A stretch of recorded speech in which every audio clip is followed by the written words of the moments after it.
একটা বিবাহিত মেয়ে আর একটা অবিবাহিত ছেলের ভালোবাসা দেখছেন কখনো ভাই? মৃত্যুর চেয়েও যন্ত্রণার।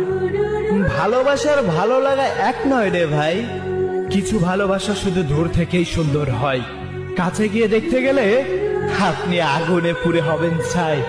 তুমি তারপরও যদি বলো আমি একজন বিবাহিত মেয়েকে ভালোবাসতে চাই, তাহলে আমি বলবো তুমি নেশাগ্রস্ত আছো ভাই।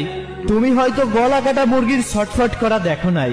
আরে 2, 4, 5, 10 দিনের দায়িত্ব সবাই নিতে পারে, কিন্তু সারা জীবনের দায়িত্ব সবার নেওয়ার সামর্থ্যও নাই। কারো মন ভেঙে যেমন তুমি সুখী হতে পারবে না, তেমনি তোমাকেও সে কখনোই সুখী রাখতে পারবে না। কেউ বলে সমাজ কি বলবে, সমাজের বাইরে চলে যেতে চাই। অন্য একজনের মন ভেঙে সুখ তুমি এই পৃথিবীতে খুঁজে পাবে না ভাই।